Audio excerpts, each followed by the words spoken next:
Hi, everyone, and welcome back to That UFO podcast. My name is Andy, and I am joined on today's show by a PhD in astronautical engineering from the University of Southern California.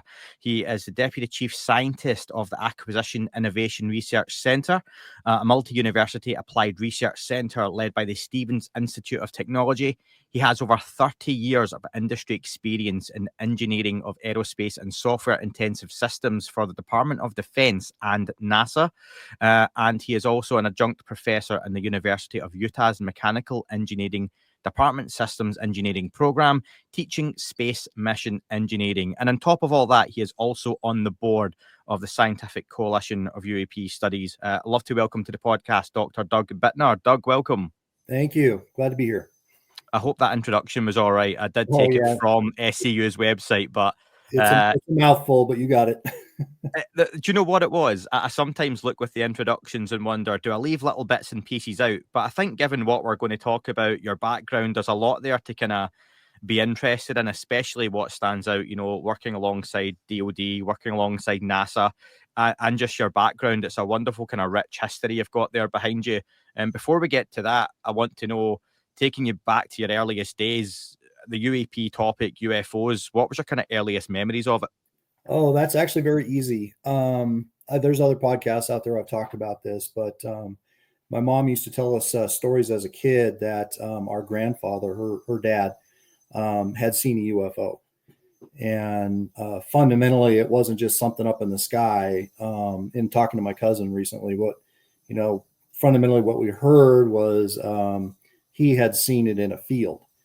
And I'm talking to my cousin Snow. She said that the story that she was told was they were in the house and he heard the cows acting up out in the field.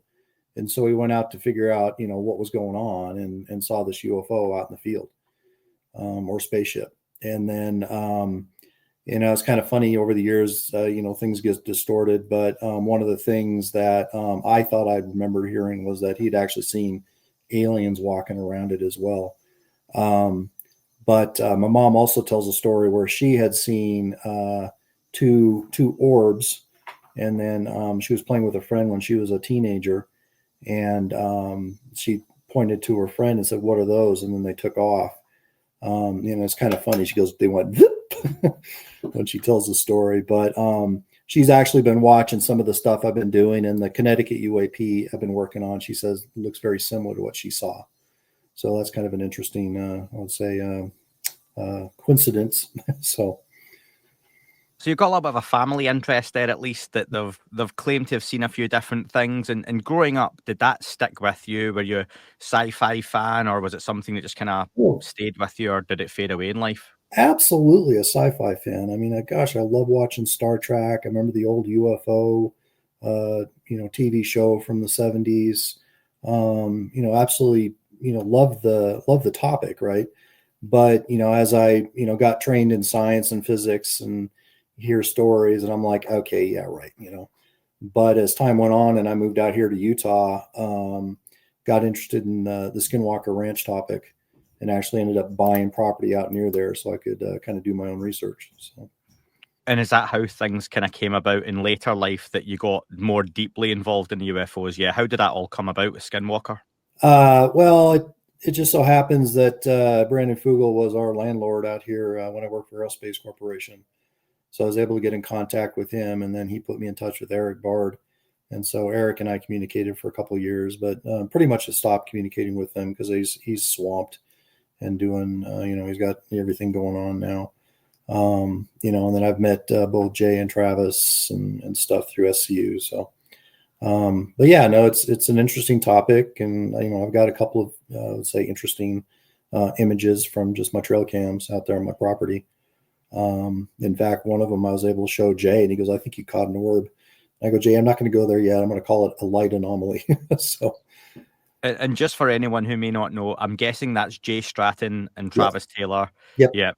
Jay Stratton has his book coming out, and for years was the kind of the head of OSAP and bigwig of a lot of stuff in the background. We've kind of found out, especially over the last year or two, just perhaps how much Jay Stratton has influenced things in the background, including the UAP task force and multiple programs that have gone on. That book's one to really look forward to. I think it may clear a few things up, but also bring some new things to light, hopefully, which we love in this topic.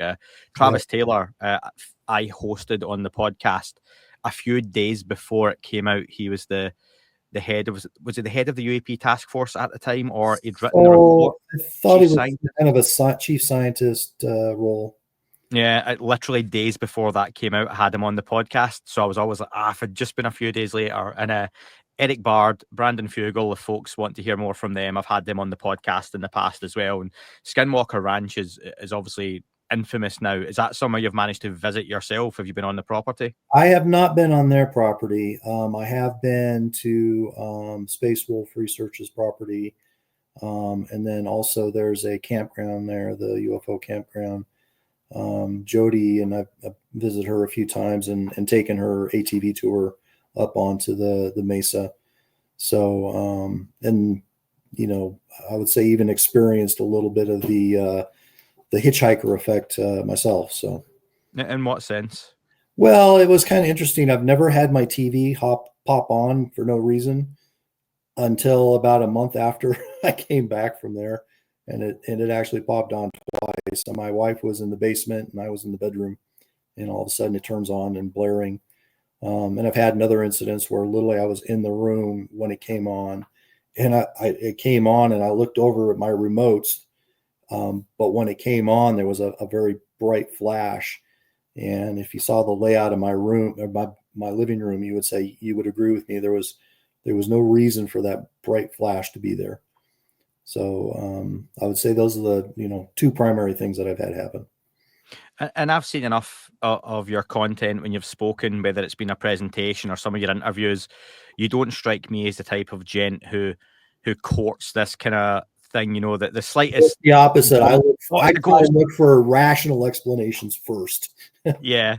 And that will come across, no doubt, as we speak. But for anyone who hasn't heard you before, that's the impression I've gotten, that you'd be remiss to think, oh well, that was a poltergeist turning on the TV. You're the kind of guy who goes, wait a minute, that must have been X, Y, or Z. But that's interesting to know. How far away is your property from Skinwalker? As the crow flies, I'm about just under 1.8 miles from the triangle. Okay, so that's not far. And I have to mention, I was going to bring it in earlier, but Doug, you brought it up first.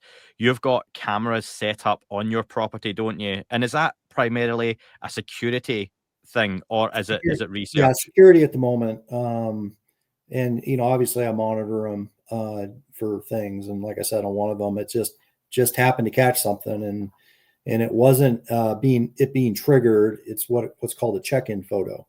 And so it'll do two check-in photos, one during the day and then one at night, 12 hours later. And so, that's so happenstance at best. But that's why I call it anomaly. I can't explain why I'm seeing it on the photo. And I've showed it to other people too, and they agree that, yeah, it's definitely out of the ordinary. So almost famously with some of the listeners on the podcast, I'm rather dubious when it comes to the orb phenomenon. And again, people will be sick of me saying this. I believe there is a genuine orb phenomenon. These things are real. However, a lot of the videos and content you see online, I believe, are bugs and dust and those sorts of objects going by on people's Ring doorbell systems, which I think must be the most famous videos these days. What about your particular, capture that makes you think there was something, there? That's a great question. So when you actually see it in the image, and unfortunately I'm not set up to show it to you right now, but what you see is it's there, and then I can show you like a daytime image of where it is, and then the prior night and then the following night. And where it is, it's kind of between a gate and a pile of junk in the back from my neighbor. And so you can see reflections off the gate and off the pile of junk. So that tells me it's something that was there. Right. Okay. So you've got a little bit of depth, and you can perceive something roughly where it is, distance, height, all that kind of stuff. Right. Yeah. So I have an estimate about where it was, and I'll say it was probably about the size of a basketball. So. And does that, and we're going to get to talk about SCU and some of the work you've done. does that stuff pique your curiosity? Is it still something you can park and think that's interesting, but I don't want to look more into it? Where does that sit with you? I'll do as much as I can with the data I've got, but the point is to get it to where I can get better data, right? Yeah. And so, for example, in Connecticut, wonderful example of, we've got some data. I've done some analysis on what I've got, but we're going to go back out there with some, I'm just going to say at the moment, additional scientists and try and get deployed more and better equipment so that it's not just one piece of equipment getting the data. We get multiple pieces of equipment getting the data. And so when you can get the multiple perspectives, in addition to trying to triangulate it so that, we can rule out a lot of prosaics. I mean, that's a lot of what's going on right now is rule out the prosaics and leave it to where now we're talking about something anomalous, right? And then try and characterize that anomaly. Let's walk things back a little bit because in your introduction, I mentioned a few lofty sounding titles and complicated job roles. I won't pretend to understand what they were. Can you just summarize a little bit? Because people's ears will have been pricked up. Department of Defense, NASA.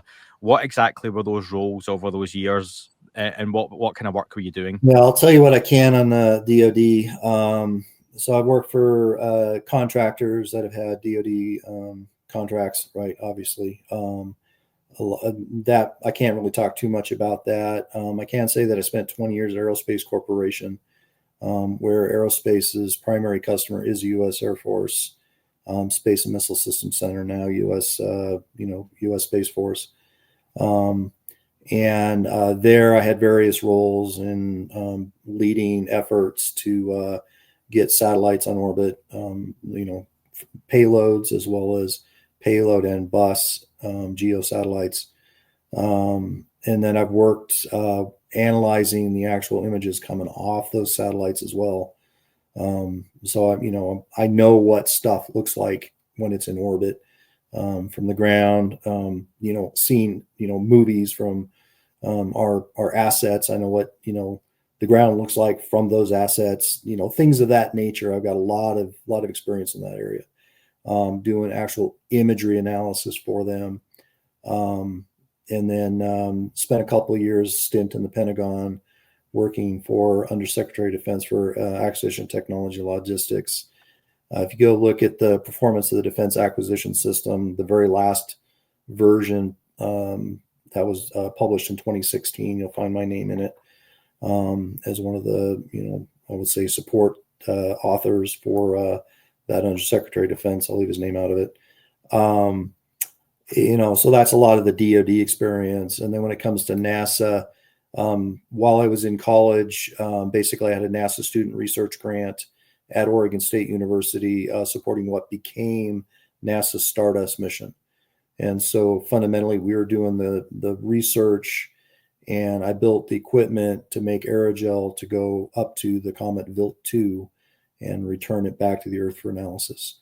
So if you want to put it this way, I've been looking for exotic life since I was coming out of college. So, and the closest thing we know that you've sent exotic craft or parts of them off into the solar system as well to comets and whatnot. So that's pretty cool, to work on that. But it gives a wonderful context as to why, when we're talking about data, and that word's going to come up quite a lot, I think, you have a keen eye for what you should and shouldn't be looking for as to why something may be prosaic, why something may be interesting, or why something can just get binned straight off the bat. But I wonder, why have you come into the UFO field then that is still stigmatized in the way that it is? And the stigma's gotten better in some respects over the years than what it maybe was in past decades.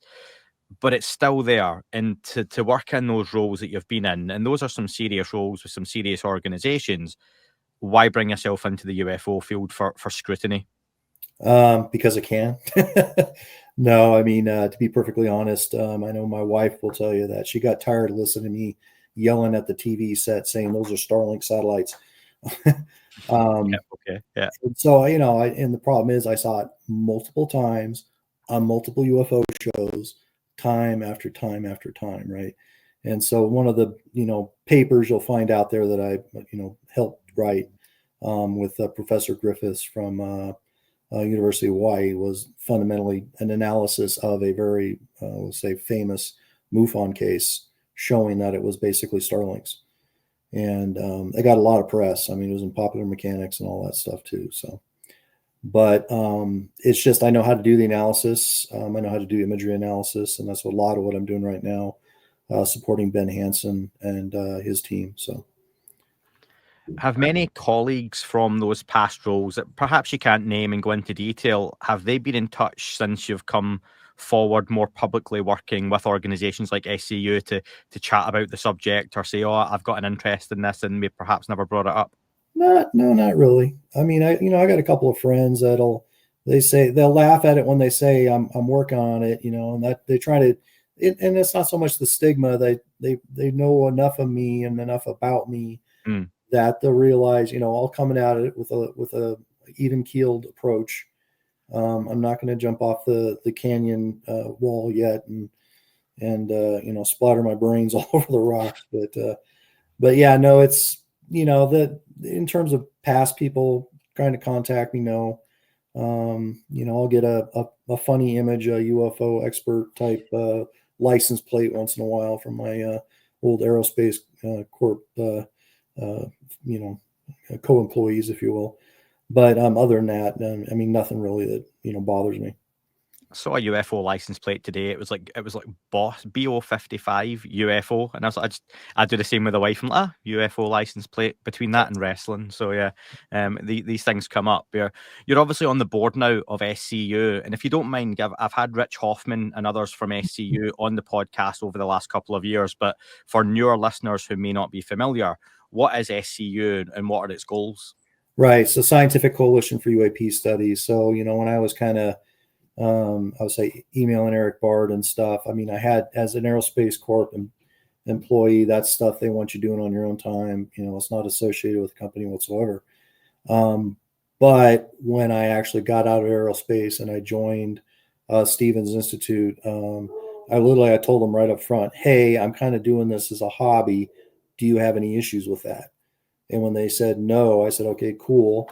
And then the first thing I did was start investigating different, societies that I looked at MUFON, and I wasn't happy with what they were doing. And, because I'm a scientist and I like to keep it to serious science. Let the data go where the data goes and takes you in terms of your conclusions or what you can conclude from it.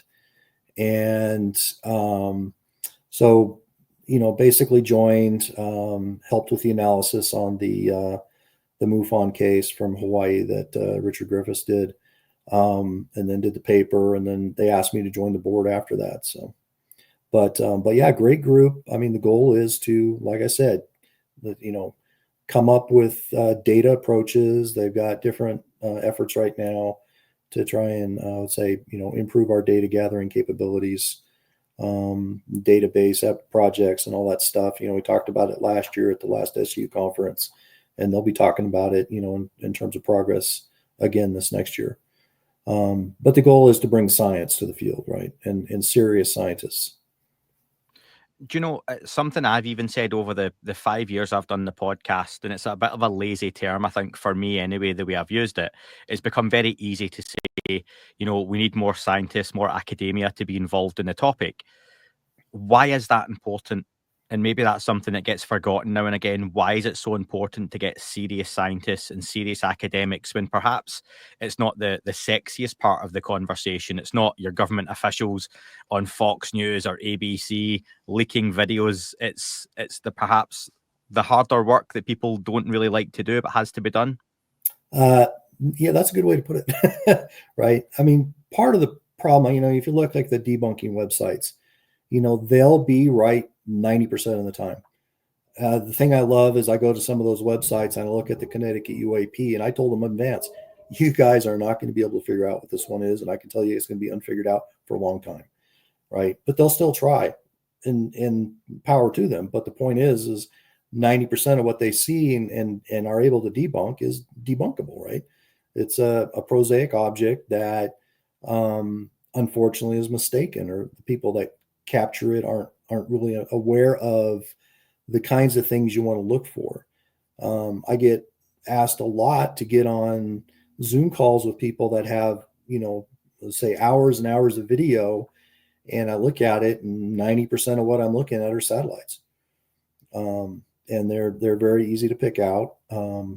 But it's trying to bring the rigor to where people can help us, right, remove the prosaics. I would love to start getting more images of things like the kinetic UAP that we can analyze. And then if we can analyze it, then we can start understanding how they work, right? What is the cause of the phenomena? And that fundamentally is what all your scientists will be wanting to know is, okay, if there's a there, as they say, or we say, what is that there and how does it work? What are the physics? What are the fundamental principles behind, the ability for it to move fast and anomalously? Right now, like I said, my background, I've got a grandfather that said he saw a spaceship. Well, if that's true, in fact, then how the heck did they get here, right? And so those are a lot of the questions we want to try and answer. I attended an event at Durham University in the UK a couple of weeks ago, and it was called Grounding the SETI and UAP Debate, Law, Evidence and Anticipated Futures. And it had a whole host of scientists and academics from around the world essentially attended. And there was the first talk in the morning was Philip Ayres, towards a systematic framework for UAP evidence evaluation, introducing the Rainier scale. And he essentially talked about how him and his colleagues were looking at a new way to frame evidence, and that many of the ways we look at the UAP topic now, they struggle to advance because we're looking at it through an old lens, through old frameworks, and the topics change so much. And I'm going to bastardize this, but to paraphrase, essentially they had like a new blocking for it, and they used the Tic Tac event as the most recent famous event, but to say they would classify that not in the highest tier of evidence because it lacked certain things. Do you believe this, perhaps, as a scientist, is the way to start going, that we need to look at new ways to evaluate, new ways to study to actually move this forward? Absolutely. I mean, one of my biggest frustrations is, like, for example, I go on to, the platform formerly known as Twitter, and I will see people with videos, and in particular, one case, this guy was saying, I want to talk to a scientist. So I responded, here I am. What do you want to talk about? And then he said, well, I'd like to understand how this works. I'm like, well, you give me the original videos, and right. But now the problem is that's like one video camera. That kind of stuff can be faked very easily. And I won't analyze it unless I have original videos. I'll think it's interesting, right? But in this one particular case, I know I could take my mechanical engineering students and tell them to give me a CAD diagram like that thing that I saw, and then have them inject it into video footage. That would be very, very straightforward. And so some of the things you'll find me talking about out there is an ability to authenticate images off of video systems. You'll see I'm the chief technologist for Cider.io. The goal there is to get crowdsourcing on these different UAPs, right? So you have multiple cameras, multiple directions, an ability to attach scientific equipment to it. I mean, there's all sorts of things that we can do, and we can do better to help raise the bar, right? And the point is you don't want what I call one modality is like just a cell phone. Mm-hmm. You'd like to be able to have radar. Can I get the FAA radar? Do I have other cameras that saw it at the same time, so I can triangulate it, so I can get better information in terms of when it showed up, where it went, what the trajectory was, what the velocities were. I love what Galileo and Avi Loeb are doing in terms of trying to get data that's what they call science level data, and so it's basically authenticatable. They've got calibrated instruments and things of that nature, and then trying to get more than just optical, right? IR, UV, on and on. Is that the issue then, though? Because a lot of the data you're talking about there would generally be military stuff that is going to be much harder for you to collect. Your average, even citizen scientist, probably doesn't have a host of of IR, FLIR cameras, radar data, unless you're perhaps the Tedesco brothers that have, a $50,000 van parked out in the northeast of the United States. Most folks are going to struggle to collect a serious suite of data.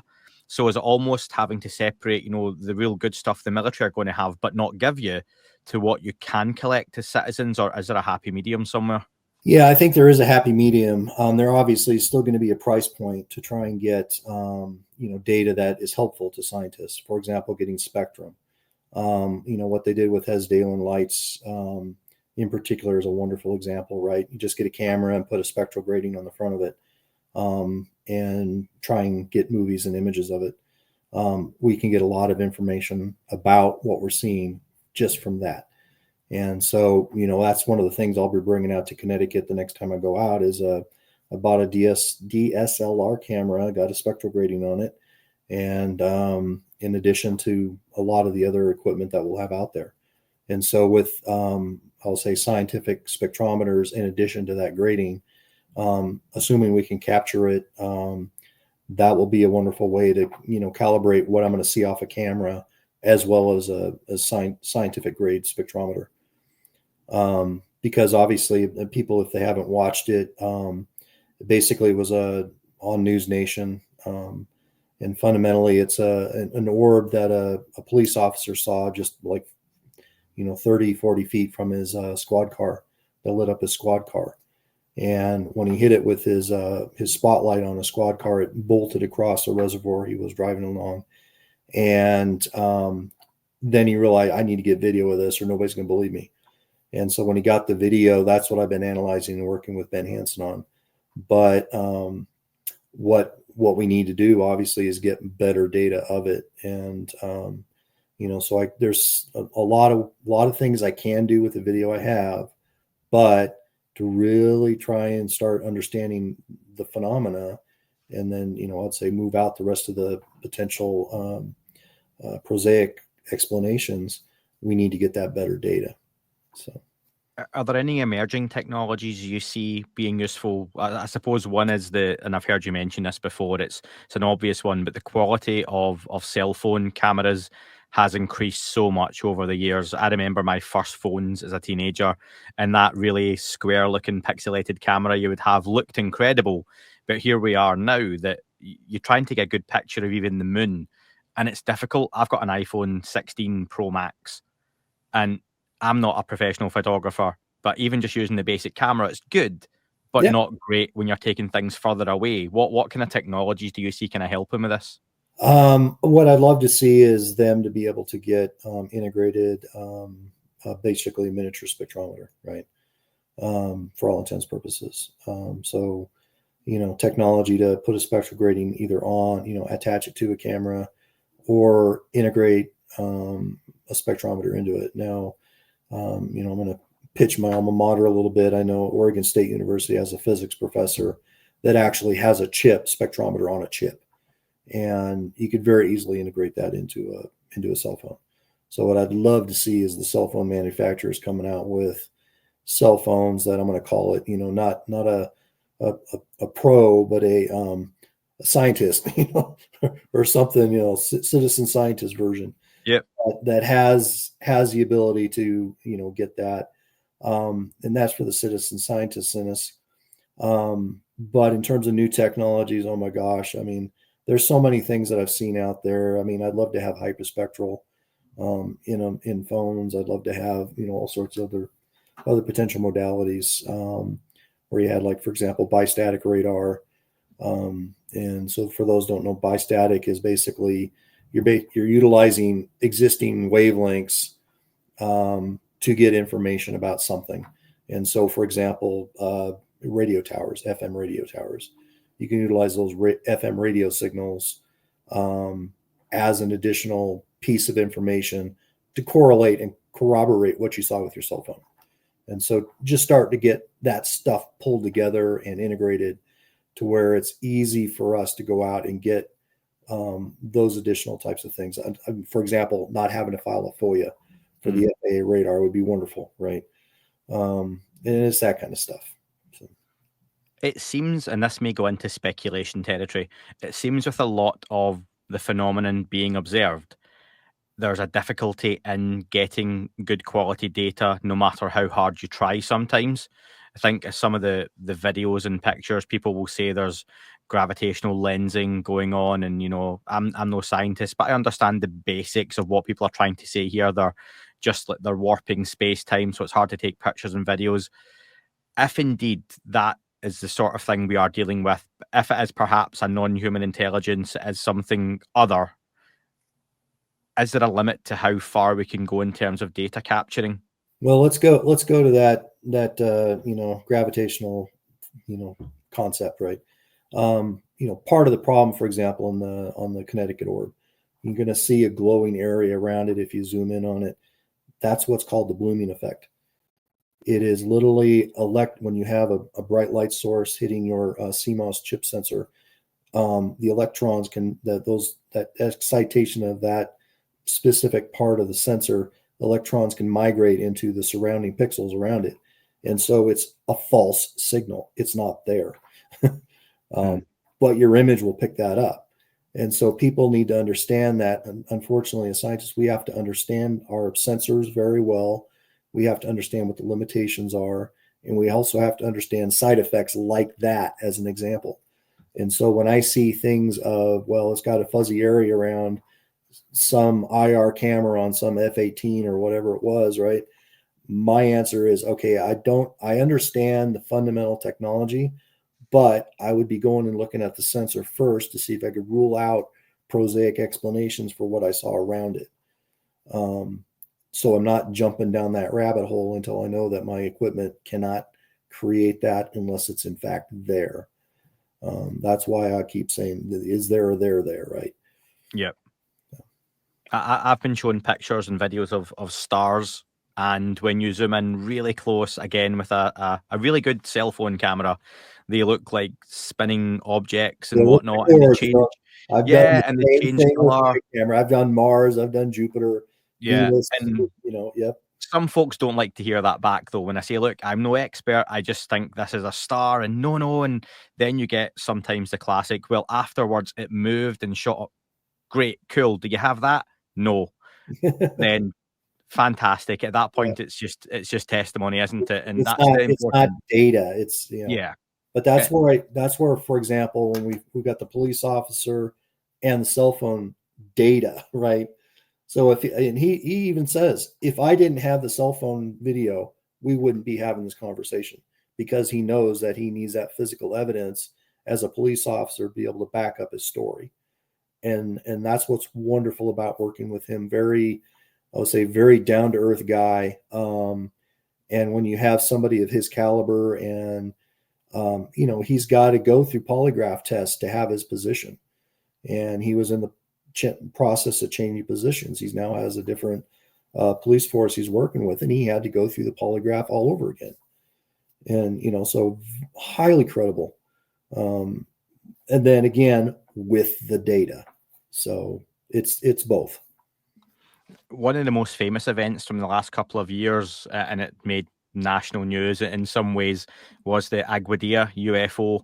And this popped up in the AARO report and was one of the many cases dismissed as, was it Chinese lanterns, balloons? Yes. That report, as we know, was flawed. Not that I want everything to be aliens, but it's not. But also, in the same respect, I would expect any professional debunking or conclusions or real science being done to show me exactly why it is what it is or isn't what it isn't. And that just seemed to be the opposite of everything's aliens to everything's balloons. Now, the Aguadilla UFO, that's something that yourself, I believe, you're working on with some other people. I don't know how much you can talk about the analysis being done there, but is that an incident you find there is enough to look at and think there may be something to this? Yeah, the only thing I'll say about that at this point is we did put out on the SCU's website, Robert posted this for everyone. We did go back to them with some questions. And so now we're waiting for them to answer those questions. And that's AARO, yeah. I'm sorry, say again? That's AARO you've gone back to with questions. Yes. John Kozlowski. And yeah, the All Domain Anomaly Resolution Office. So we asked them some questions through our contact channels. They said, okay, they'll get back to us because they weren't prepared to answer them at that point. So fundamentally, basically, I'm saying, okay, where's your data, right? Yeah. And that's a lot of what we asked them. It's like, okay, do you have these data points? Like, so we can go through and redo what they did, but really, we don't want to second guess ourselves. We want to see what they did, right, and then do it ourselves as well. And so we're in the process of doing it ourselves. I'll just say, so there's, I'm just going to leave it at that. No, more, no, more to that's come later. How's that sound? yeah, no, absolutely. I thought it was a little too soon because the last I saw you talk about that was around a month ago. So I didn't think at this point there would be too much on that. How do you view the organization of AARO, though? Because it's one that seems to really still have split opinion. Because Sean Kirkpatrick famously, there's no proof of anything, but there's a lot there to say he may have been less than honest on what he was doing, his intent and whatnot. He denied being at meetings in the past or having an interest in the UFO topic.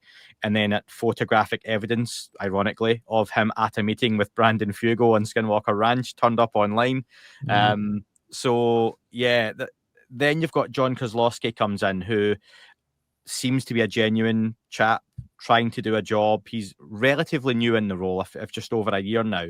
Do you think AARO as an entity has a place? Here's my they have a very fine line to walk. And I've talked to Robert about this too. It's like, in people on this podcast will know you got people on one side that everything's a conspiracy, the UFOs are out there, right?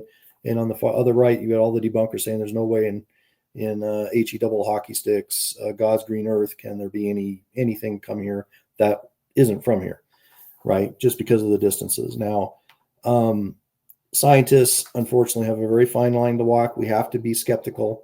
We have to, like I say, look for the prosaic explanations first until you've really ruled everything out, or at least I would say diminished it to where it's very unlikely. We have to keep that skeptical idea or skeptical mindset. And so it's something we call an Ishikawa diagram or fishbone diagram. You can literally put it out and put all the explanations on there, right? And you got to come up with experiments to rule them out. Now, one of the things that these guys unfortunately have a problem with, and I've talked to them about it, is that they have to deal with classified data. They have to deal with our security systems, and our, aircraft and all that, and they can't publish stuff that could potentially bring out some kind of an issue with it, right? That could be exploited by a potential adversary. And so knowing that they have that very fine line to walk, I appreciate the difficulty in which anybody that works there has to work with. In my experience with DoD, everything I publish has to go through what's called ITAR. It's basically U.S. laws in basically that go through and analyze our work to make sure that it's releasable.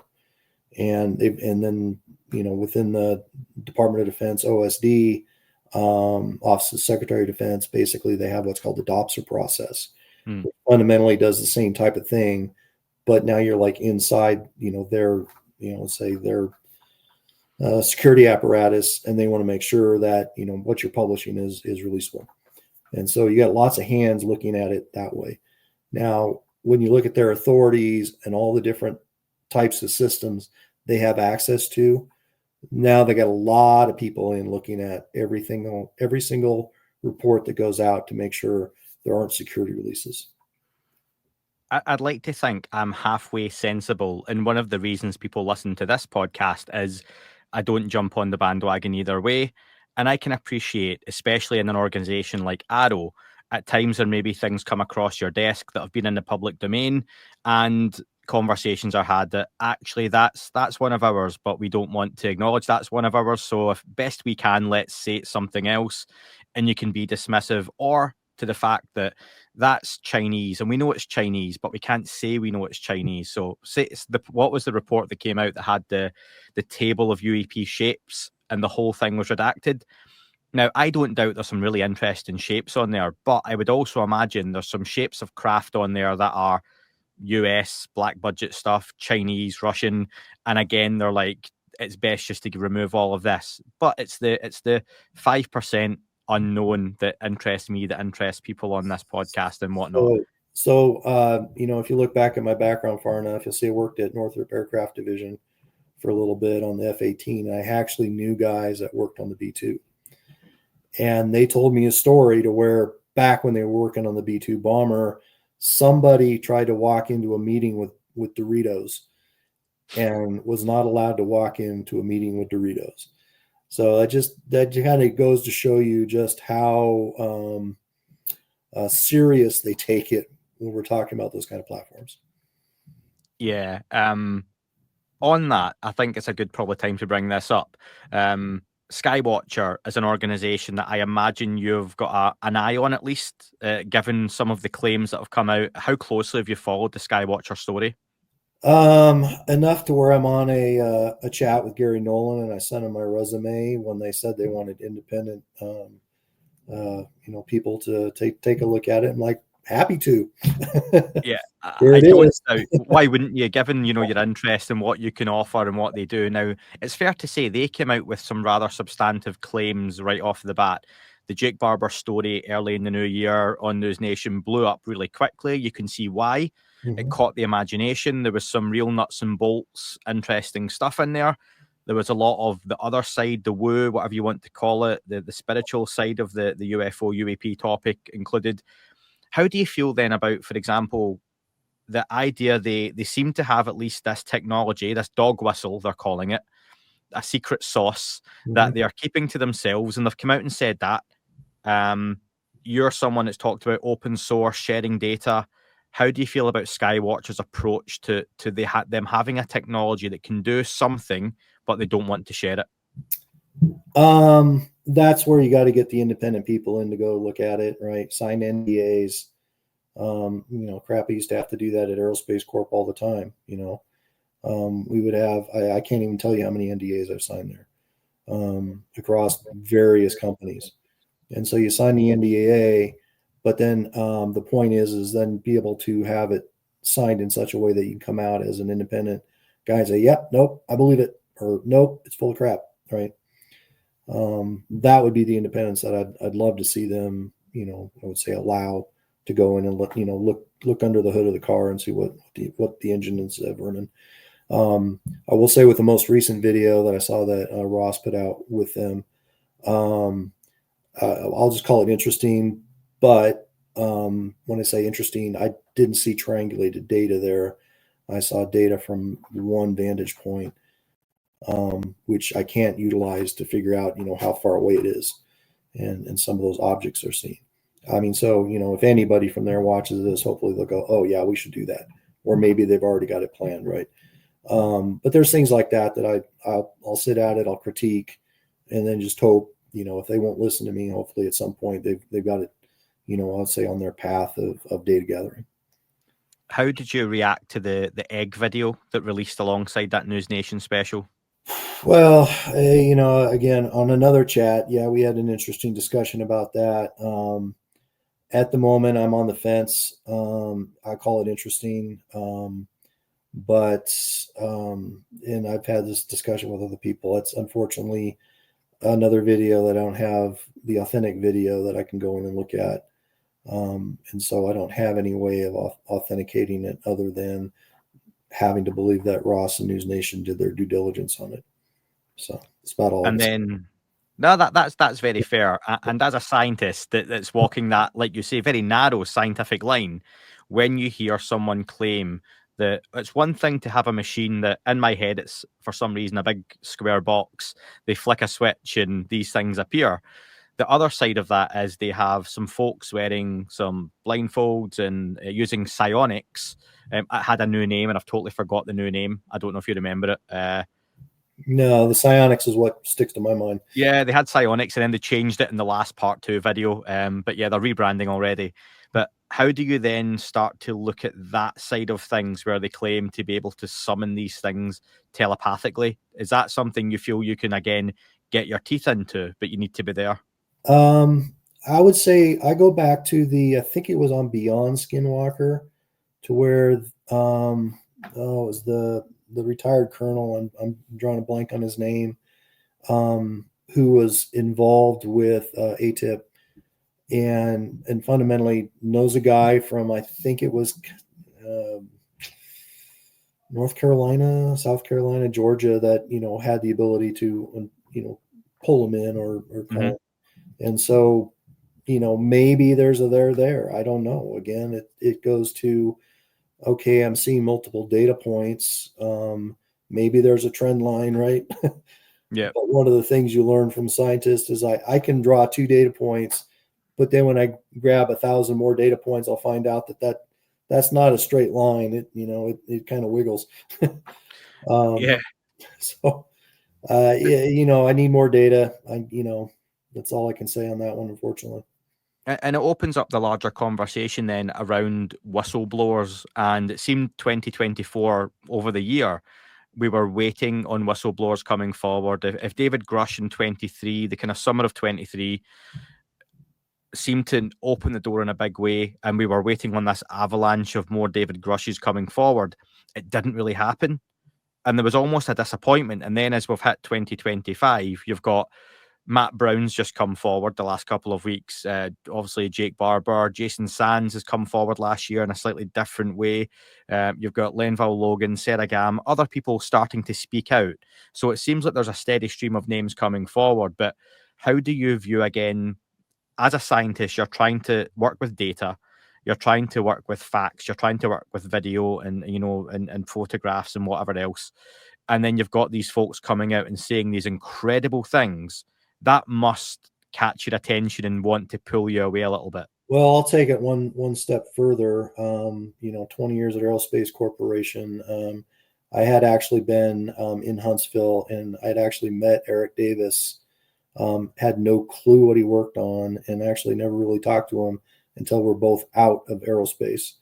And I got on a telecon with him, and we kind of keep in touch a little bit. But yeah, some fantastic stories that those guys are telling. And I know what aerospace does with, I would say the hoops you have to jump through to get employed there. So, yeah, I would say, again, going back to my grandfather, I hope it's true. But at the moment I have to be on the fence until I can get something I can poke at. Right. That there's an age old, it might be a myth, and if you could clear it up, they say that what you see now commercially or what the military show you is 30 years behind what they actually have.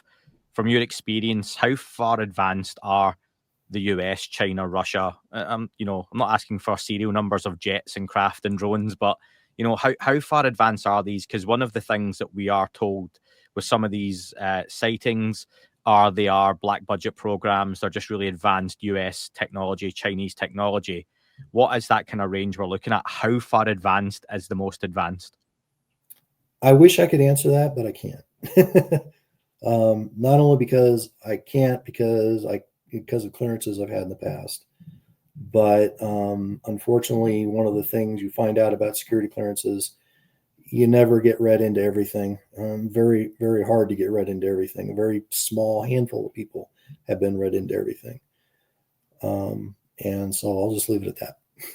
No, that's not unexpected an answer, but I thought I would ask. And I suppose let me try this one on for size then before we get to some listener questions to finish off.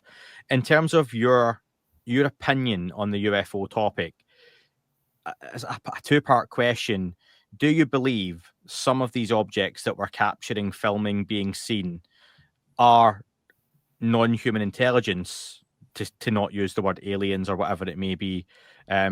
Or do you believe, actually, sorry, and have you seen evidence yourself enough that you believe they could be NHI?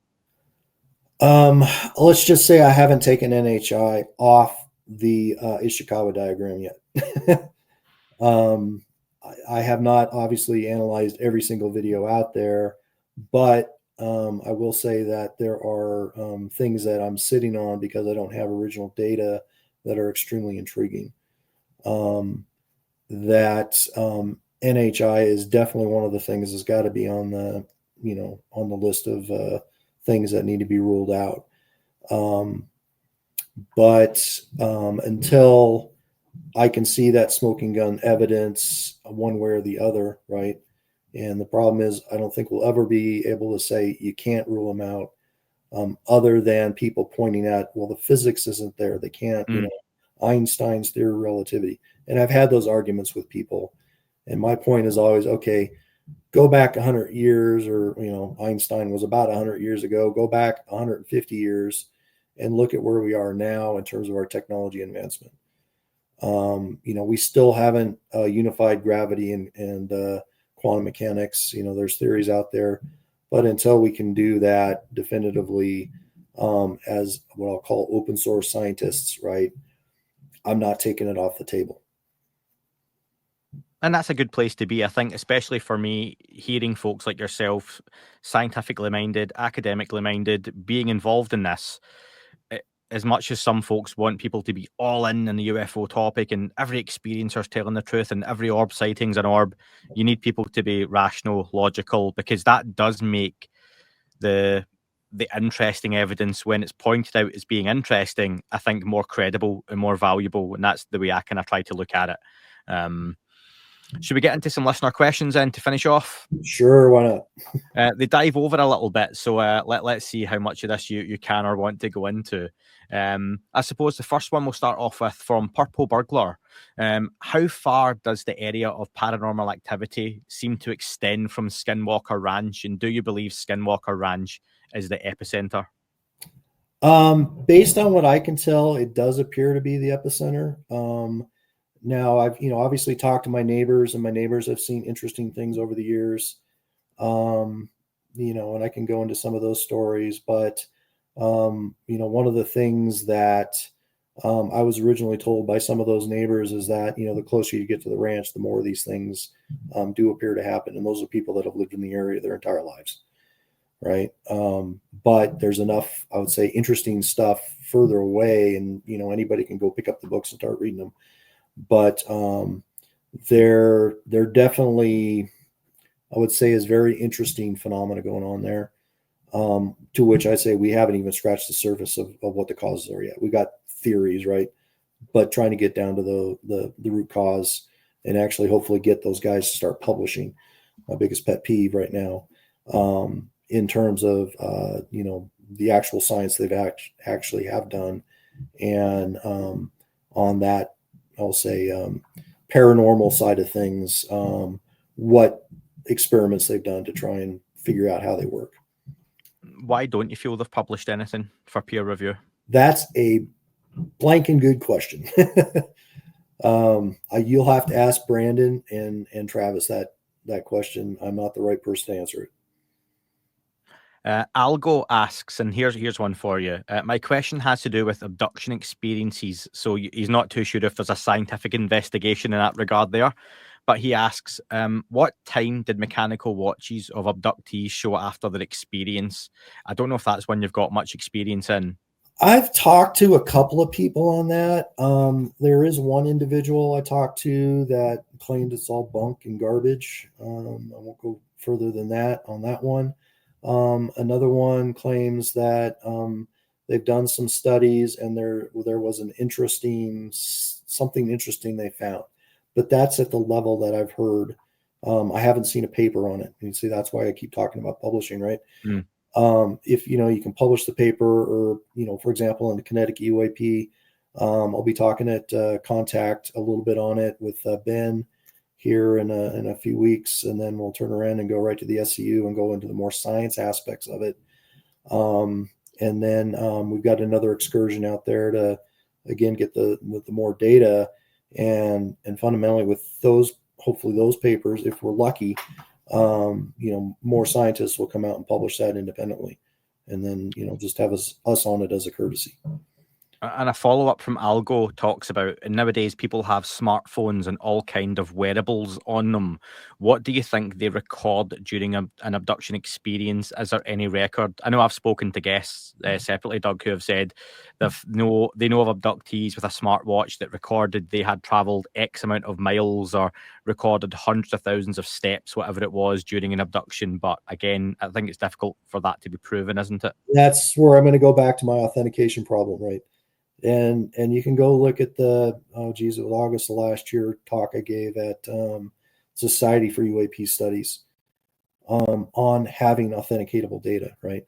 And so I gave different methods and technologies that we could utilize. My opinion, everything should have that kind of thing on it, to where I'm not having to second guess the data I'm seeing off phones, right? It's embedded in the data. I can go off and I can go to some third party and I say, please authenticate X, and I get an authentication code back saying, yeah, you're good, right? It's not faked. It hasn't been tampered with. And that's the kind of thing we need. Jim Segala, have you had any dealing with Jim? I know who he is. Have I interacted with him directly? No. And there's, I would say, some interesting behind the scenes stories that I can talk about off camera, but I won't do it on. Okay. Or people will hate that. But I spoke with Jim, and I know he's got some affiliations with Skinwalker Ranch, and he was working on. He was like on the very first year of the series. Yep. He was, yeah. And it was only a few months ago I spoke to him. And then again, time works funny when you do a podcast. It may have been just before New Year. But he was working on a device that would help record experiences. And I don't mean film the experience, but collect data. From what I understand, the last podcast I saw him do is he says he can now predict them. He says, based on, and it's probably EM readings, based on what I've seen on the show, I'm going to guess they see the noise floor go up. So he's looking for the noise floor to go up. And if the noise floor goes up, he knows something's going to happen, or it's happening, right? It's going to be something like that. He's basically come together with and has technology to monitor it. Yeah, I asked George Knapp last year, just off the cuff, and it was I said a few times selfishly it was my favorite question I asked any guest, was around, does he know of any element of the US government or any other part of it that they can bring on an abduction experience?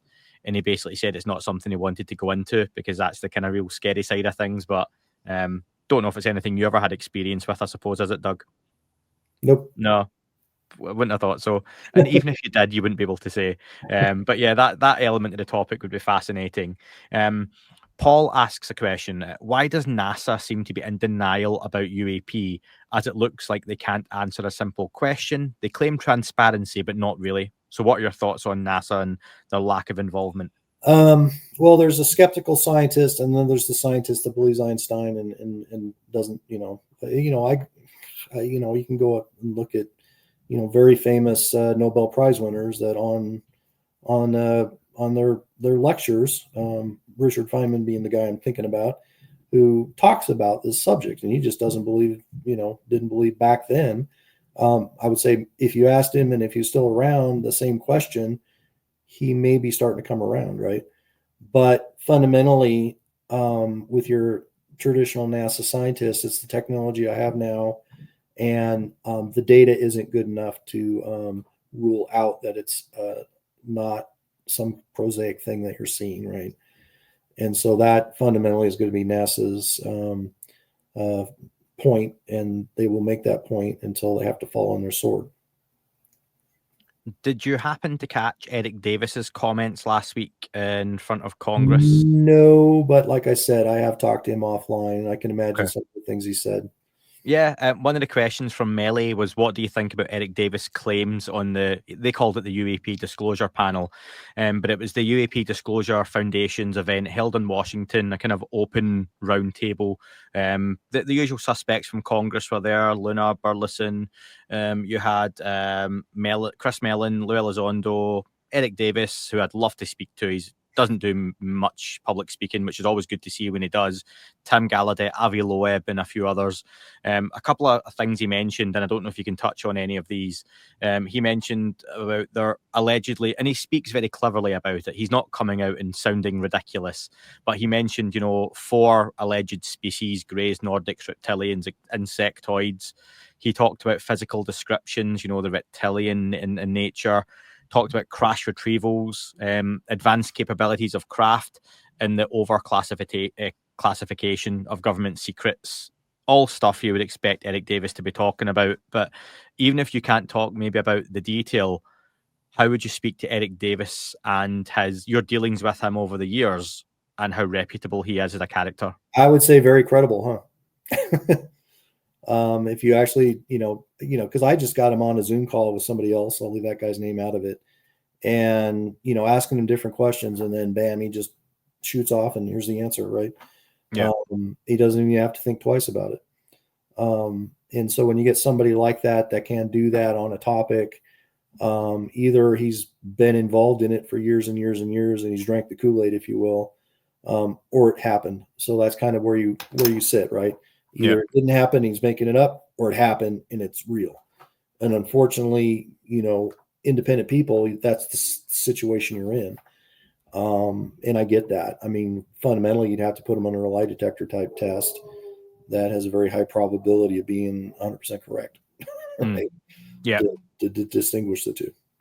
Yeah, and that's what I try and fall in with any of this stuff. As much as I host a UFO podcast, anything that comes out, I look at it on its merit, and it's just my subjective opinion. I look at an Eric Davis and go, here's the guy's credentials, here's what he's saying, and it's either, like you say, he's making it up for nefarious reasons, he believes it, but it's not true for whatever reason, or it is true, and there's a whole scale.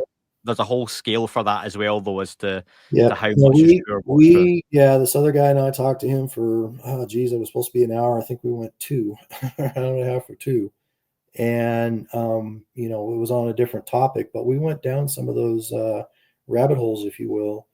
And, it made me think. It's just about all I can say about it. Right. Is there any element of the topic, if you were kind of given an unlimited budget, unlimited funding, and it was go be ridiculous, Doug, go explore this particular area of the UFO UAP topic, where you would go down? Oh, geez. Where would I start? Unlimited blue sky. Unlimited budget. Gosh, I mean, first and foremost, I'd like to see universities with departments working on this, right? And so, if you had an unlimited budget, you could literally say, okay, let's get your Harvards, let's get your Princetons, let's get your, and give Avi more money. Give Avi, and then get people that are working in the field enough money to start having grad students and start really researching some of these things. And then having some serious interactions with, for example, Kip Thorne on the topic, and see whether or not wormholes are, a viable option for moving from point A to point B, where B is on the other side of the universe, right? It's that kind of stuff where I would really love to see some money going in, and then seeing papers coming out the back end. Unfortunately, I understand all too well the security concerns with a premature disclosure. And when I say premature disclosure, it's like, I've been asked in the past, and you can see it on other podcasts, but, if disclosure was going to happen, what would be my opinion the right way to do it? My opinion is you basically take the fact of that it exists. You basically, okay, we're disclosing it exists. I'm going to take control of it out of the DoD. I'm going to give it to the Department of Energy, just like we did with nukes. And then, so you have, fundamentally, their job is to protect the technology aspects of it. And then you can have the DoD go after the exploitation of it. Again, exactly like we did with nukes. And now the mere fact that you've disclosed it, you've got it split out, you can have some people with clearances go in and then go, yeah, those are crashed alien hardware. And then you could go through, have that stuff come out. But now the DoD is in the position of working with the contractors to come up with new programs and ways of exploiting it beyond whatever they've already done, right? And then when it comes to any biologics, there I'd be giving it to, for example, NIH, not NHI, National Institute of Health, right? Or something where, or even NASA for that part could handle the biologics, because they've done it for other sample return missions, for example, like what we did with Stardust. Here's a nice question to finish off on. Did you happen to catch Hal Puthoff on Joe Rogan? Oh, no. I heard a little bit about it, but no, I haven't had a chance to do that. Okay, unfortunately, I'm in the position right now where I'm trying to get my presentations done contact and SCU. Honestly, it's something I've learned doing the podcast, that people are surprised sometimes that guests come on and they're not up to date with the latest news. But even like I spoke to James Fox, documentary maker, and he was like, when I'm doing like my documentaries, I am locked away for like 6 months or 9 months editing and post-production and chasing up. So like people get surprised at how did they not know that 2 months ago this whistleblower came out and said this? And like, James Fox is asking me at one point, so what happened? But it's just like people are involved in all these different things. You don't have the luxury, perhaps, of the time. I'm on a couple of chat groups, and I'll tell you one. It's like the stuff goes by so fast. It's like, yeah, well, I try and read it, but I mean, when I've got somebody saying, something that covers 2 or 3 screens of stuff, I'm skimming through it because I'm working on my papers, right? Well, and that's a good thing. But these questions are answerable for you anyway, or at least you can say you don't want to answer them. So the first part was, do you agree with Hal Puthoff that intellectual property and compartmentalization of recovered NHI craft have hindered research and scientific development, as he said on Joe Rogan? I have not seen any evidence in terms of the technologies I'm aware of. Any technology that I've seen, I've been able to trace it back through what I'll call just, good old human intuition and ingenuity. I have not seen any smoking guns saying, we got X from some alien craft. I just haven't seen it. And what's your analysis on how far, and this maybe touches on something I asked you earlier, how far, for example, China has come with R&D if they do have recovered craft themselves? Something Hal claimed was that the US have more than 10 craft in their possession, and he also said that Russia and China and others would have multiple themselves. I just have no insight into that whatsoever. I just don't. And do you think the fact that this is a non-taboo subject in China and Russia has been a factor in the lack of compartmentalization in those countries? I would say, well, unfortunately, I don't live in Russia and China, so I don't know how they do their compartmentalization. I do know how we do it. And I do know that it would be very easy to have a black program that the U.S. Could keep this stuff hidden for quite some time. But how they do it, I don't know. Don't spend any time thinking about it. No, and you've got enough to think of, to be fair, given what you've talked about. I'd love you to finish up just touching on the SCU conference coming up. Now, that runs from Friday, June 6th to Sunday, the 8th of June, and that's in Huntsville, Alabama. Is that right? That's correct. Yep.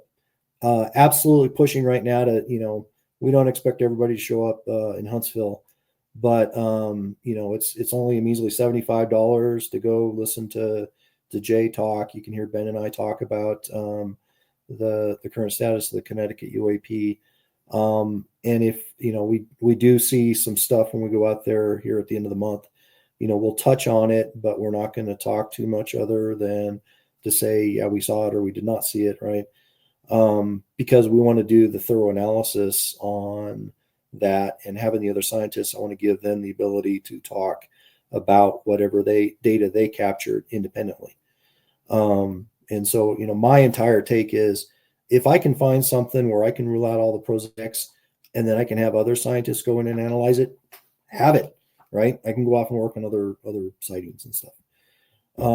Because that fundamentally is what science is about, right? It's reproducibility, independence, having independent scientists go in, reproduce the thing that you were able to do yourself. And, I fundamentally go back to Skinwalker Ranch again.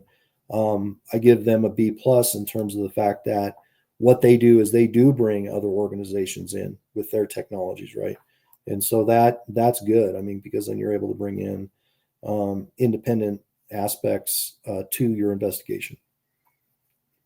Awesome. Doug, wonderful speaking with you, and we'll leave it there. So thank you very much for your time.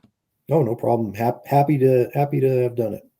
And hopefully I got a little bit of my take on what's going on.